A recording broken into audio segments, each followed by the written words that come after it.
Welcome to Das academy. Das একাডেমিতে সবাইকে স্বাগত।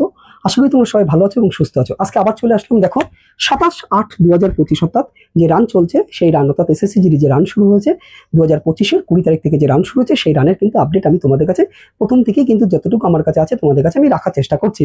তো আজকে চলে এসেছি 27/8/2025-এর কল্যাণী পিএসএফ ক্যাম্প এবং দুর্গাপুর সিআরপিএফ ক্যাম্পের আপডেট নিয়ে। আজকে প্রথমে আমি দুর্গাপুরের আপডেট দেবো।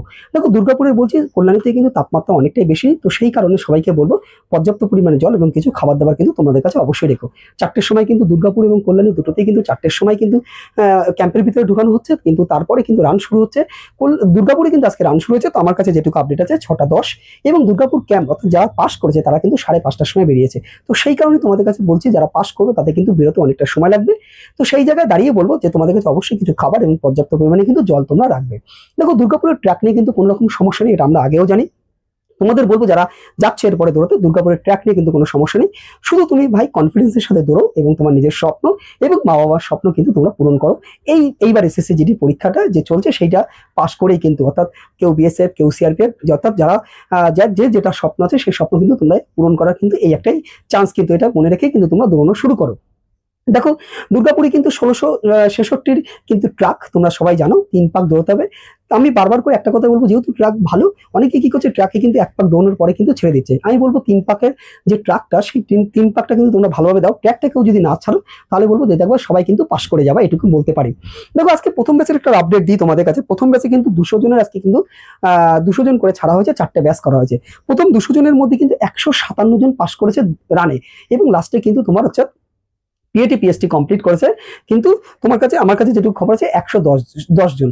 ওখানে কিন্তু হাইটে কিন্তু একটু সমস্যা হচ্ছে, অর্থাৎ হাইটটা কিন্তু ভীষণ কড়াকড়ি হচ্ছে, এটুকু দুর্গাপুর থেকে আপডেট যেটা পাচ্ছি আজকে। অর্থাৎ আজকে যারা বাদ গেছে তারা কিন্তু ম্যাক্সিমাম কিন্তু হাইটের জন্য কিন্তু বাদ গেছে। অর্থাৎ যখন তোমাকে হাইটটা মাপানো হবে আমি তোমাকে বলবো এটুকু যে তোমরা কিন্তু অবশ্যই কিন্তু সোজা হয়ে একটু দাঁড়িয়ে থেকো। ওরা উপর থেকে চাপ দিলেও কিন্তু তোমার মাথাটা জানি কখনোই নিচু না হয়ে যায়, তাহলে কিন্তু তুমি সঙ্গে সঙ্গে কিন্তু তোমার কিন্তু কিছুটা কমে যাবে এবং ওরা কিন্তু তখন কিন্তু তুমি ডিসকোয়ালিফাই হয়ে যাবে, অর্থাৎ তুমি কিন্তু পাস করতে পারবে না, এটা কিন্তু আনফিট করে দেবে, এই করে দেবে, কিন্তু তোমার কিন্তু পাস করাবে না, ঠিক আছে? তো সেই জায়গায় দাঁড়িয়ে বলবো যে তোমরা কিন্তু যখন হাইটটা মাপাবে তোমরা কিন্তু অবশ্যই একটু সোজা হয়ে দাঁড়িয়ে থেকো। আর একটা কথা বলবো যে দেখো দুর্গাপুরে কিন্তু এরপরে যে ব্যাচগুলো পরপর 1 ঘন্টা পরপর শুরু হয়েছে। থার্ড ব্যাচ কিন্তু শুরু হয়েছে 8টা 15-তে, তারা কিন্তু বেরোতে বেরোতে প্রায় 7টা বেশি হয়েছে। এবং ফোর্থ ব্যাচ কিন্তু 7টা 40-এ কিন্তু ক্যাম্প থেকে বেরিয়েছে। অর্থাৎ দেখো অনেকটা টাইম কিন্তু লাগছে, সেই 4টের সময় ঢুকছে, আর যারা পাস করে বেরোচ্ছে তারা কিন্তু 7টা 40। তুমি বুঝতেই পারছো কতটা সময় লাগছে। সেই কারণে বলবো তোমরা একটু তৈরি থেকো। এবং ফোর্থ ব্যাচে কিন্তু 200 জনের মধ্যে টোটাল পাস করেছে, লাস্টে গিয়ে পিএটি পিএসটি কমপ্লিট করেছে 97 জন। মোটামুটি এই ছিল আজকে দুর্গাপুরের আপডেট। এরপরে চলে আসি আমি কল্যাণীর আপডেট নিয়ে। দেখো কল্যাণীতে কিন্তু আজকে কিন্তু আমার কাছে প্রথমে যে খবরটা এসেছিল যে 12টা ব্লক করা হয়েছিল, কিন্তু পরে যেটুকু আমি আপডেট পেয়েছি ওখান থেকে সেটুকু যে 150 জনের করে কিন্তু ব্যাচ করা হয়েছিল এবং 5টা ব্যাচ করা হয়েছিল। দেখো এবং কল্যাণীতে ট্রাক কিন্তু এখন ভালো, কল্যাণী ট্রাক নিয়ে কোনো রকম সমস্যা নেই।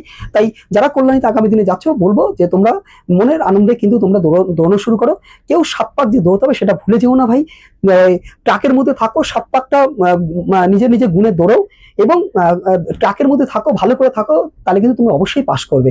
3 পাক দেওয়ার পরে হারছে অনেকে দেখছি, তো এরকম করলে কিন্তু হবে না। স্বপ্ন পূরণ করতে গেলে তোমাকে কিন্তু 7 পাক দৌড়তেই হবে। দেখো প্রথম ব্যাচে যেটুকু আমি খবর পেয়েছি মোটামুটি 89 পাস করেছিল, লাস্টে গিয়ে কিন্তু 67 দাঁড়িয়েছে, অর্থাৎ পিএটি পিএসটি কমপ্লিট করেছে। ফোর্থ ব্যাচ 9:30-টার সময় শুরু হয়েছে এবং ওখানেও কিন্তু খুব তাড়াতাড়ি টোটাল কমপ্লিট করছে। কিন্তু এইটুকু কিন্তু কল্যাণী আপডেট আছে আমার কাছে আজকে, এইটুকুই ছিল।